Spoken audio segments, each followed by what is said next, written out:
दोस्तों, मुझे लगता है कल के न्यायालय के फैसले और दिल्ली की राजनीति नहीं बल्कि देश की राजनीति सरकारी एजेंसियों के द्वारा प्राथमिकी दर्ज करना और उस पर नेताओं को जेल में डालना बड़ा मजाक सा बन गया है। या ये कहिए कि आप किसी पे आरोप करते हैं, जेल में डालते हैं, जांच करते हैं और बाद में वो बरी हो जाता है। लेकिन इसके बीच में जो बदलाव आते हैं, चाहे वो पारिवारिक रूप से उस नेता के हो, चाहे उस राजनीति के की पूरी पार्टी को लेकर के हो, लेकिन टाइमिंग बड़ा मायने रखती है। कहते हैं राजनीति में आंसू और मुस्कुराहट दोनों का टाइमिंग बहुत मायने रखता है। कब हंसना है, कब रोना है, अगर ये नेता सीख जाए तो आधा खेल तो वही जीत जाता है।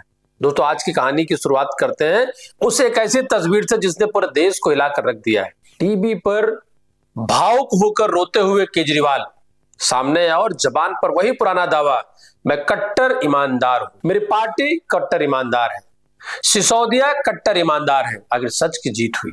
पिछले कुछ सालों से भारतीय जनता पार्टी जिस तरह से शराब घोटाला कर रही थी और हमारे ऊपर आरोप लगा रही थी, आज कोर्ट ने सारे आरोप खारिज कर दिए और जितने भी एक्यूज्ड थे सबको डिस्चार्ज कर दिया। मोदी जी ने और अमित शाह जी ने मिल के आज़ाद भारत का सबसे बड़ा राजनीतिक षड्यंत्र रचा। आम आदमी पार्टी को ख़त्म करने के लिए आम आदमी पार्टी के सबसे बड़े 5 नेताओं को जेल में डाल दिया गया।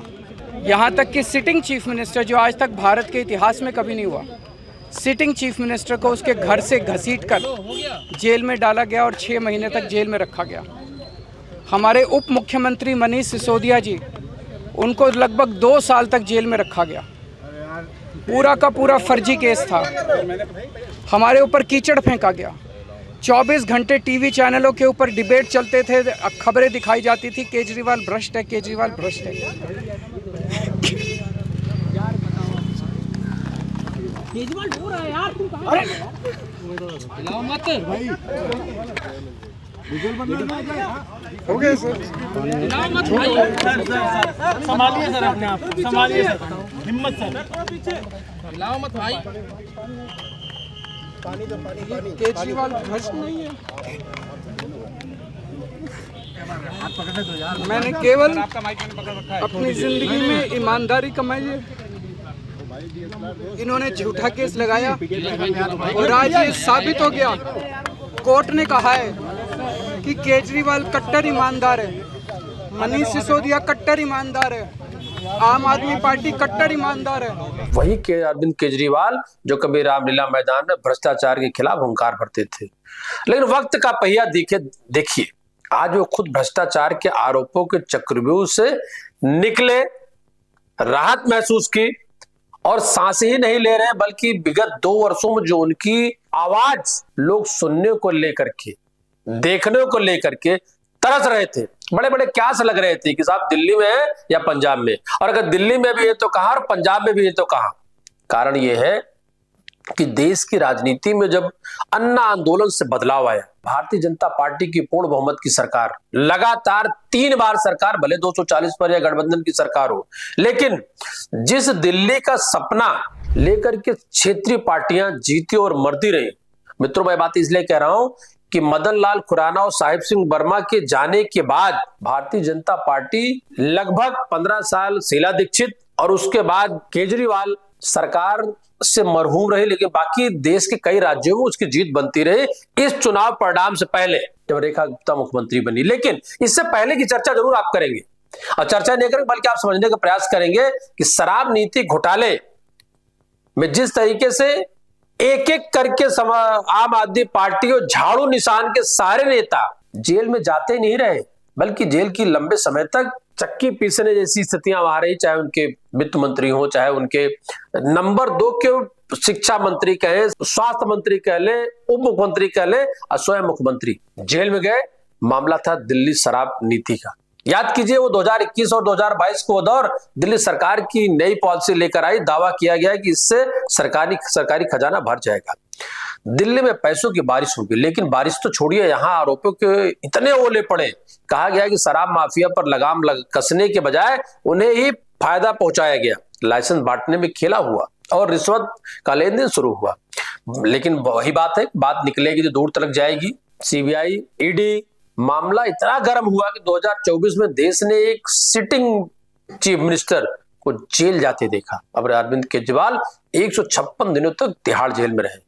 ये सिर्फ एक कानूनी मामला नहीं था, ये लोकतंत्र और संघीय ढांचे पर एक नई बहस बन गई। लेकिन जब 2026 में अदालत ने फाइलें खोली तो पूरी कहानी पलट गई। कोर्ट ने जांच एजेंसियों से सीधा सवाल पूछा, भैया सबूत कहां है? कोर्ट ने साफ कहा कि हवाई बातों से शक के आधार पर किसी को मुजरिम नहीं माना जा सकता है, ना तो कोई आपराधिक साबित होगा और ना ही रिश्वत का कोई ठोस कोई सबूत मिला। नतीजा यह हुआ कि अदालत ने सभी आरोपियों को बाइज्जत बरी कर दिया। केजरीवाल बाहर आए और उन्होंने इसे सत्य की जीत बताया। उन्होंने सीधे प्रधानमंत्री को चुनौती दे दी कि अगर वाकई घोटाला हुआ है तो सबूत लाइए। लेकिन पिक्चर भी बाकी है। खबरें आ रही कि जांच एजेंसियां हाई कोर्ट का दरवाजा खटखटाने की तैयारी में हैं। यानी तारीख पे तारीख, खेल अभी खत्म नहीं हुआ। मगर बड़ा सवाल यह है कि क्या हिंदुस्तान की सियासत में पहली बार हुआ? बिल्कुल नहीं। हमारा इतिहास उठाकर अगर देख लीजिए, बड़े बड़े घोटाले आते हैं, भूचाल लाते हैं, पार्टियां नस्तनाबूद हो जाती हैं, नेता स्वर्गीय हो जाते हैं। उस आरोपों के दौरान उनकी राजनीतिक बिसात या राजनीतिक पूरी जिंदगी खत्म हो जाती है। लेकिन बाद में परिणाम आता है कि उसमें कहीं कुछ मिला ही नहीं। सबसे पहले बात करते हैं उस घोटाले की जिसे 90 के दशक में बिहार के राजनीति को हमेशा के लिए बदल दिया। चारा घोटाला। आरोप लगा कि बिहार के पशुपालन विभाग में फर्जी बिल लगाकर 950 करोड़ रुपए सरकारी खजाने से निकाल लिए गए। जरा सोचिए, जो चारा गाय और भैंसों का खाना चाहिए था वो कागज पर ही गायब था। दवाइयां और मशीनें सब हवा में खरीदी गई। जब 1996 में सीबीआई ने इसकी जांच शुरू की, तत्कालीन मुख्यमंत्री लालू प्रसाद यादव का नाम सामने आया। उन्हें इस्तीफा देना पड़ा, जेल भी जाना पड़ा। लेकिन सालों तक कानूनी फाइलें चली, उन्हें जमानतें मिलती रही और आज भी राजनीति के धुरंधर बने हुए। घोटाला हुआ, सजा भी हुई, लेकिन राजनीति की सेहत पर कोई खास असर नहीं पड़ा। इसके बाद आया देश का सबसे बड़ा आर्थिक बवंडर, 2G स्पेक्ट्रम घोटाला। आरोप लगा कि साल 2008 में स्पेक्ट्रम के लाइसेंस नीलामी के जरिए नहीं बल्कि पहले आओ और पहले पाओ की नीति से बांट दिए गए। सीएजी ने दावा किया कि इससे देश को 1,76,000 करोड़ का नुकसान हुआ है। ये रकम इतनी बड़ी थी कि कैलकुलेटर में जीरो कम पड़ने लगे। तत्कालीन मंत्री ए राजा और कई बड़े अफसर जेल गए। देश में सरकारें हिल गई। लेकिन 2017 में जब विशेष सीबीआई अदालत का फैसला आया तो सबको सांप सूंघ गया। कोर्ट ने कहा कि अभियोजन पक्ष यानी प्रोसिक्यूशन कुछ साबित ही नहीं कर पाया, सारे आरोपी बरी हो गए। फिर आज याद कीजिए 2010 का कॉमनवेल्थ घोटाला। आपको याद ही होगा, खेलों के नाम पर टेंडर में हेरफेर और चीजों के दाम कई गुना बढ़ाकर दिखाने के आरोप लगे। आयोजन समिति के प्रमुख सुरेश कर्माणी जेल की हवा खाकर आए। लेकिन लंबी कानूनी प्रक्रिया और सबूतों की कमी के चलते ज्यादातर मामलों में आरोपियों को राहत मिल गई। वो शोर जो मीडिया में मचा था वो कोर्ट की फाइलों में कहीं खो गया। और आखिर में बात करते हैं कोयला घोटाले की, जिसे प्यार से कोलगेट कहा गया। 2004 से 2012 के बीच बिना नीलामी के कोयले की खदानें रेवड़ियों की तरह अपनों को बांट दी गई। अनुमान लगाया गया कि 1,86,000 करोड़ का नुकसान हुआ। सुप्रीम कोर्ट ने 214 ब्लॉकों का आवंटन रद्द कर दिया। लेकिन जब बात बड़े नेताओं पर आपराधिक जिम्मेदारी तय करने की आई तो मामला पेचीदा हो गया। कुछ को सजा हुई, कुछ बरी हुए और कई फाइलें या कई अपीलें आज भी दौर फाक रही हैं। दोस्तों, सवाल यह उठता है कि आखिर हर बार ऐसा क्यों होता है? क्यों बड़े मगरमच्छ जाल से निकल जाते हैं? इसकी सबसे बड़ी वजह है आरोप और सबूत के बीच का अंतर। टीवी स्टूडियो में बैठकर चिल्लाना आसान है कि फलाना चोर है, लेकिन अदालत भावनाओं नहीं सबूत मांगती है। दूसरी वजह हमारी कछुआ वाली चाल न्यायिक प्रक्रिया। जब तक फैसला आता है गवाह या तो पलट जाते हैं या रिटायर हो जाते हैं और कुछ तो स्वर्गवासी हो जाते हैं। और अगर जांच में छोटी सी भी तकनीकी गलती हो गई तो पूरा केस ताश के पत्ते के तरीके बिखर जाता है। इधर जब भी कोई बड़ा नेता गिरफ्तार होता तो जनता दो हिस्सों में बढ़ जाती है। एक को लगता है कि इंसाफ हो रहा, दूसरे को लगता है कि बदला लिया जा रहा। आज केजरीवाल को राहत तो मिली, लेकिन सत्ता हाथ से गंवा जाने के बाद लोकतंत्र में आरोप लगाना सबसे आसान काम है और उसे कोर्ट में साबित करना सबसे मुश्किल। सच क्या है यह तो वक्त तय करेगा या इतिहास, लेकिन तब तक सियासत का यह खेल यूं ही चलता रहेगा। दोस्तों, एक बात और मैं आपको बताना चाहूंगा कि जांच एजेंसियां पर लगातार आरोप लगते हैं और ये कहा जाता है कि सरकार की पिट्ठू के रूप में काम करती है। इनकम टैक्स, ईडी और सीबीआई। अभी आप बंगाल में देख रहे हो, 2 साल पीछे आपने देखा होगा क्या स्थिति थी। इसी दिल्ली जहां दिल्ली सरकार आज भारतीय जनता पार्टी की सारी चीजें रेखा गुप्ता के नेतृत्व में ठीक दिशा में जा रही हैं। हाँ, उनके बयान एक अलग बात हो गई कि लगातार सुर्खियों बयानों की वजह से रहती हैं। उनके आंकड़े कुछ ऐसे हो जाते हैं कि कंगना रनौत और प्रधानमंत्री के बयानों के साथ उसकी चर्चा होती रहती है। लेकिन हम अभी जो ताजा खबर है, आप अगर देखें, कल से संजय सिंह का बयान देख ले, सिसोदिया का बयान देख ले, और खुद किस तरीके से केजरीवाल लगातार चुनौती दे रहे हैं और मोदी जी से कह रहे हैं कि दिल्ली राज्य का चुनाव आज आप कराइए, 10 सीटें आपको नहीं मिलने वाली है। ईमानदार शिक्षा मंत्री मनीष सिसोदिया और हमारी पार्टी को बदनाम करने के लिए प्रधानमंत्री और गृह मंत्री मोदी और अमित शाह ने एक गहरी साजिश रची थी और झूठे केस बनवाए थे आम आदमी पार्टी के नेताओं के खिलाफ। उनको जेल में डाला, उनको जेल में सड़ाया, उनके परिवार के लोगों को तकलीफ दी, हमारे समर्थकों को तकलीफ दी। और पूरे देश में आज ये संदेश चला गया कि प्रधानमंत्री एक विध्वंसकारी सोच के व्यक्ति हैं, वो विनाश के देवता हैं, वो इस देश का विकास नहीं देख सकते। आज मैं चैलेंज करता हूं मोदी जी को। मोदी जी, हिम्मत है दिल्ली में दोबारा चुनाव करा के दिखा दो, 10 से ज्यादा तुम्हारी सीट आ जाए, मैं राजनीति छोड़ दूंगा। तुम्हारी 10 से ज्यादा सीट आ जाए, मैं राजनीति छोड़ दूंगा। दिल्ली की जनता त्रस्त हो चुकी है तुम लोगों से। लेकिन देश के राजनीति में मित्रों, एक बात और चल रही है। जिस इंडी गठबंधन के साथ ये सारे लोग कभी मंच साझा करते थे, कभी नहीं करते थे, यानी दिल्ली में साथ नहीं रहे लेकिन झारखंड में साथ रहेंगे, बंगाल में साथ दिखेंगे, बंगाल में साथ नहीं दिखेंगे, महाराष्ट्र में साथ दिखेंगे लेकिन दिल्ली में साथ नहीं दिखेंगे। इस तरीके के जो छुप छुप कर मैं इसलिए कह रहा हूं कि उसमें तय नहीं हो पा रहा। कभी अखिलेश यादव, कभी ममता बनर्जी, कभी नीतीश कुमार भी एक समय था जब वो इंडी गठबंधन के हिस्से की बातचीत लगातार चल रही थी संयोजक रूप में। मैंने सारे राज्यों की बात इसलिए गिरा दी कि कांग्रेस क्षेत्रीय दलों के साथ क्यों बैलेंस नहीं बैठा पाती, और कांग्रेस का सबसे बड़े हमलावर थे, उसने ये कहा कि ये भारतीय जनता पार्टी की सोची समझी राजनीति है। अगर आप खेड़ा का बयान देखें तो उन्होंने ये कहा कि ये भारतीय जनता पार्टी की बी टीम है।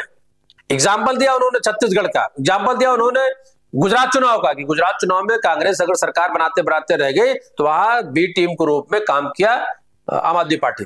और आम आदमी पार्टी का बड़ा खुला आरोप है कि साहब हम तो जेल के पीछे गए, हमारी सरकार चली गई, लेकिन क्या वजह है कि सोनिया गांधी, रॉबर्ट वाड्रा, राहुल गांधी, ये ऐसे नेता हैं जो जेल नहीं जाते। यानी आप सोचिए, भारतीय जनता पार्टी की तरफ वो दोनों पार्टियां, कांग्रेस आरोप लगा रही ये बी टीम है, और आम आदमी पार्टी आरोप लगा रही है कि कांग्रेस और भारतीय जनता पार्टी का मिला जुला खेल है। मुझे लगता पब्लिक ही सब जानती है। पंजाब को चुनाव सामने है, 2 ही राज्य थे आम आदमी पार्टी के पास, दिल्ली जा चुका है। पंजाब का क्या परिणाम होगा ये वक्त बताएगा। लेकिन इतना जरूर कहूंगा कि इस कोर्ट की, निचली कोर्ट की अदालत के फैसले ने पूरी आम आदमी पार्टी को संजीवनी नहीं दी है, देर से दी है। मुझे लगता अब ये ज्यादा हमलावर होंगे, पुनः ये दिल्ली जीतना चाहेंगे जब भी चुनाव होगा। अभी तो वक्त बहुत लंबा है, उससे पहले कई राज्यों को चुनाव है।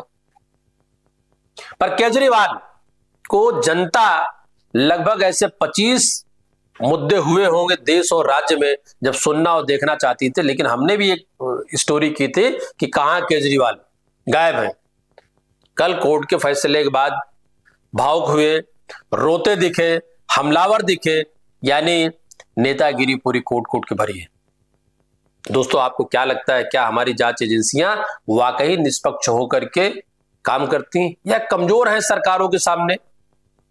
ये सब धुरा पुष्टि पर अपनी राय, अपने कमेंट जरूर दें। और एक बार अनुरोध करना चाहूंगा कि यूनाइटेड भारत की टीम आपका आभार व्यक्त करती है, आप इसको अपना सहयोग बनाए रखें।